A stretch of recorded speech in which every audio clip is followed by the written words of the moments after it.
Hey, looks like we've got a good group of folks here. We're going to go ahead and get started.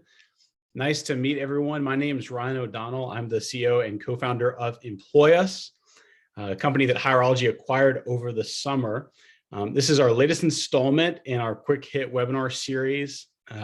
These webinars are pretty short, digestible, about 15, 20 minutes, really to focus on all things employee referral programs. We're going to be diving into a lot of examples today about successful referral programs from some of the biggest and most well-known companies out there. In the past, we've covered how to build out a program policy, how to boost participation in your referral program, how to best communicate the program internally. But what we've really found and kind of what these webinars have shown is even if you do follow all those best practices, there's no really one size, fits all structure or model that'll work for everyone. It's really important to tailor these to your unique, company culture, your unique job profiles. So with that, today I'm going to show 4 examples to hopefully give you all some inspiration of different ways that you can structure your referral program. So with that, we're going to go ahead and dive on in. If at any point you've got any questions, feel free to see those here. And we will reserve a little bit of time at the end for some Q&A as well. All righty. So if you've tuned in for any of the prior sessions, this might not be new, but what we've been sharing with everyone is a lot of stats that most people already know kind of intuitively, but referred applicants tend to be more qualified. They tend to get hired faster, and employees that are hired through a referral program tend to stay employed longer as well. I know that this might not seem necessarily new, but what we have seen is that referrals are really just one of the best ways to hire.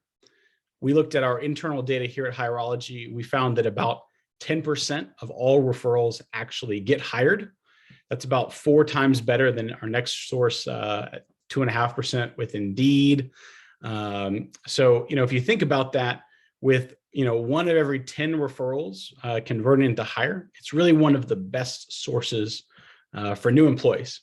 And we have found that the candidate quality is just a lot higher when it comes to employee referrals. So it's really helpful to have a structured referral program. With that, what we're going to talk through next is just what it looks like to have a great referral program. How do you set yourself up for success? And what those potential programs could look like. I did notice a couple people in the comments might have some issues with either freezing or maybe audio. If everything's clear for you, I just want if you could just post in the comments if all's good or if you're having any issues. So we know that would be super helpful. Just want to make sure everyone can hear. Awesome. I'm getting some all goods and everything's looking good here. So we're going to keep on going here. So the 4 program examples we're going to talk about come from some research that Employus has been doing for years on some of the most successful referral programs out there. We're going to talk about the teammate referral program, the ambassador program, the diversity program, and the alumni program. Each of these are coming from actual examples and public information about some of the best companies' referral programs and what they're doing. So up first, we're going to be talking about the teammate referral program. This is pulled really from Google's referral program. Now, you might think Google has no problems with recruiting. They've got a great brand. They have many more applicants for all of their open jobs. But what they have found is that it's often very difficult to find candidates that are actually qualified for their open roles. Google had a referral program. They've tried a lot of different things over the years. And they often struggled with too much quantity, not enough quality when it came to the overall candidate pipeline, as well as their referral program. So what the Google people team wanted to do was get more referrals They tried a lot of different things. One of them was doubling the referral bonus, which is a common thing we hear from companies trying to boost their referral program. And it didn't work. It made zero impact in the number of referrals they were hiring. The process was also really complicated. So they were trying to find out, how can we improve the program? And what they came up with was a really unique way during the onboarding process to drive adoption in the program. So what they did was they started promoting the referral program during onboarding. And rather than promoting specific jobs to employees or having very generic messaging around, who would you like to refer? They went very hands-on, very personal, and they asked new employees if they wanted to join, effectively like a referral session with a member of the HR team, recruiting team, where they would ask them targeted questions like, who is the best software engineer you've ever worked with? Who are 5 people that you would love to work with again? This actually came from one of Google's early investors, had a laundry list of about 50 questions to ask employees to help them jog their memory of who potential referrals could be, because a lot of employees, they only refer the people that are top of mind. So these are the folks that they might be hanging out with on a regular basis if somebody reaches out to them asking for help. But what Google did was they made sure that every new employee was giving them several leads of people who might not be in the market today, but would definitely be good candidates to nurture and essentially extend a request to interview. I know personally, I've had a couple of friends who have worked at Google where they have shared friends of mine and also employees of mine on those lists. And those recruiters are great at reaching out, every 6 months and just saying that, your friend works here. They thought you would be a great person to work with again. Is it worth having a conversation? Launching the program in that way helped them increase referrals by 33%, which obviously did a lot more than just focusing on the bonuses.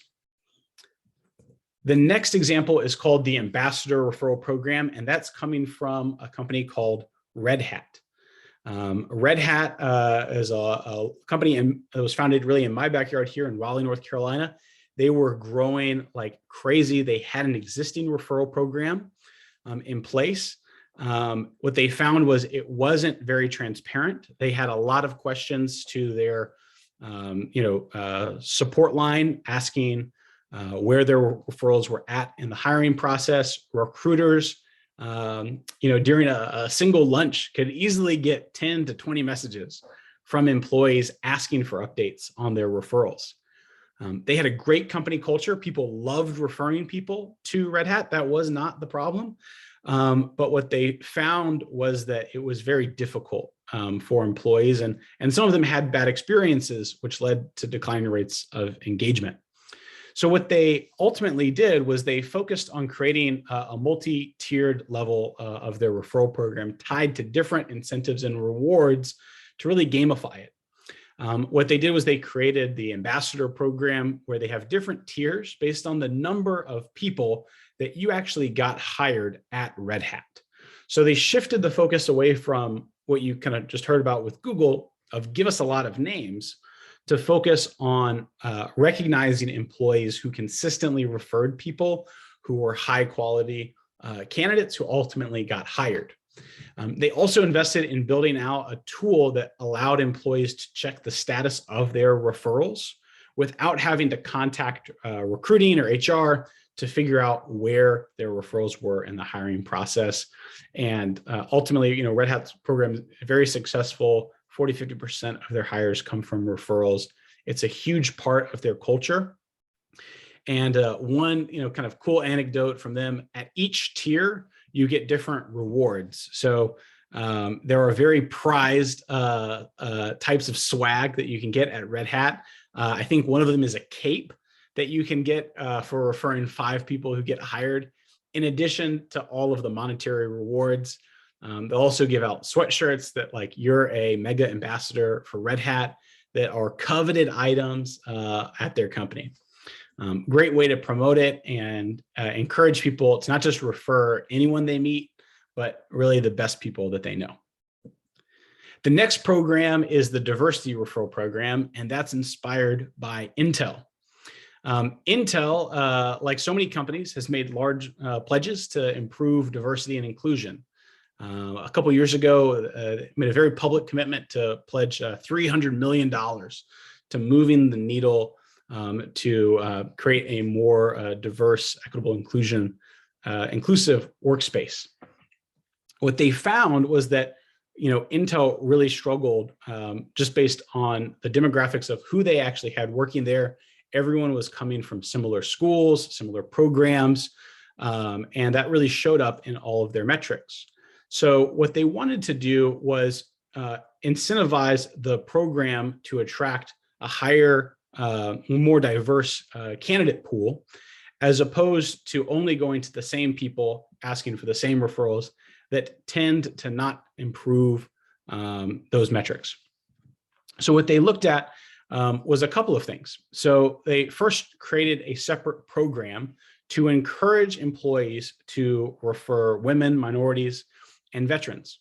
They wanted to make it clear that they obviously want people to refer the best people for the job, but they knew that a lot of employees were only referring people in their immediate circles. They wanted people to be proactive at networking, building outreach in the community, figuring out people who they could refer who would be a good fit for Intel. They also doubled the referral bonus for these hires as well. Which, as you can imagine, was somewhat controversial, and some people are a big fan of that and others are not. It's definitely kind of dependent on your company and what would work well or not work well for your organization. But what they found was they really wanted to put their money where their mouth was and show that they were making this commitment, that they wanted to actually move the needle here. So they simplified the process. They made sure that those referrals didn't fall through the cracks and that they were able to move them through the hiring process. They also made sure to promote the program both among the whole company, but also through their employee resource groups, so they could encourage veterans who are working at Intel to refer other veterans. Ultimately, it was a real success just in terms of moving the metrics. They looked at the percent of hires from underrepresented groups that increased 44%. And over the same time, this was one of many initiatives they were doing. They also saw a really large increase in diversity among leadership as well as their engineering workforce. So a really interesting way to use referrals to drive your D&I goals. The last category is the Alumni Referral Program, and that one comes from Deloitte. Deloitte, as we all know, a household name, great place for many people, to start, grow their career. What they were finding was the labor market got increasingly competitive, and somewhat similar. They really struggled with the similar kind of issues of quantity over quality. And what they found was that when they were only asking their current employees for referrals, they were really limited because they had such a large alumni community of people who love working at Deloitte, who know what it takes to be a successful employee there. But they weren't asking those people for referrals. They were only tapping the current employee base. And they found that for many of their employees, they had already, referred their folks. They referred a couple of candidates, and then they didn't know anyone else. They weren't kind of continuing to refer. So what they did was they created a separate program just for their alumni to refer as well. So they created a unique landing page for both employees and alumni. They created a tool that allowed them to verify if a person was a former Deloitte employee. And then they also offered referral bonuses to alumni in order to refer and encourage them to recommend Deloitte as they kind of go through their career and do other things. Ultimately, that's been a really successful program for them. About half of their hires come from their referral program. If you combine the referrals they're getting from their current employees, as well as their alumni networks. What was kind of the most interesting here is it created a really easy way for them to engage their alumni networks. As you know, a lot of companies have these, types of communities, whether they're formal or informal. And a top question that a lot of those people have is like, why should I partake in my company's, alumni program after I leave? And, a lot of companies use that as a form of recruiting to get boomerangers back. But what this program did, which was really unique, was encouraging them to participate and refer and also earn rewards. So it really kind of popularized this notion internally that you're an ambassador of Deloitte. While you're doing your internship, when you're in college, once you start working there through your career at Deloitte, but then that you're also carrying the banner after you leave, and that you're always a part of the Deloitte community and can always refer people back. Obviously that turned out really well for them, being able to get almost half of their hires from referrals. So I hope, as you can see here, you've got a lot of different types of programs. No two are the same. In fact, some things that worked really well for one company absolutely did not work well for another. You saw some companies that doubled their bonus and it didn't work, like Google, or it did work for Intel. You saw some companies that encouraged people to refer as many folks as possible, like Google, but that was not the case with Red Hat. Same with, Deloitte. They wanted to expand the program to everyone, whereas other companies really focused it on the most successful employees with the referral program. So really, just in terms of next steps, I encourage everyone to just evaluate where their current program is at. Are you struggling with getting your first amounts of participation, getting employees to engage, or are you struggling with having too many referrals and need to find ways to improve quality? And then you can tailor your program to help you meet your goals. Lastly, if you haven't already heard, Hireology is offering a really great promo for Employ Us. You can get 50% off the cost of your employee referral program with Employ Us for your first 6 months. You can follow the link there or contact your customer success manager if you're a current Hireology customer. And really put all of these things into practice to really make a turnkey referral program that lets you easily promote the program, socialize it amongst your employees, non-employees, your broader community, as well as track your referral bonuses and really put that on autopilot. That's all I've got for today. Thank you so much for joining for our latest in our Quick Hit webinar series. I'll stick around for a few minutes. If you've got any questions, feel free to drop them in the chat, and I'll stick around for a few minutes to answer any of those as well. Thanks so much for joining, Tiffany, Candace.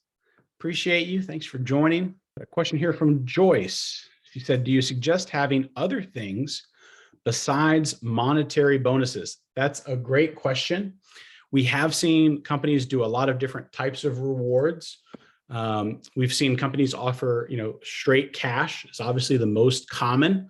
We've seen companies offer gift cards.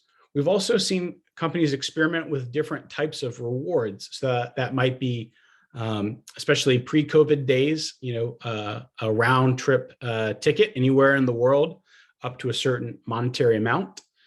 We've seen some companies offer a raffle for a trip to Vegas. I have a current customer right now who's raffling a car off to their employees for people who participate in the program. So you have some companies that will offer, points or do raffles, things like that to gamify it, or offer swag like companies like Red Hat. The biggest thing there is just make sure it's really simple to manage. I know for some companies that have, physical rewards, it can be a real hassle to administer those.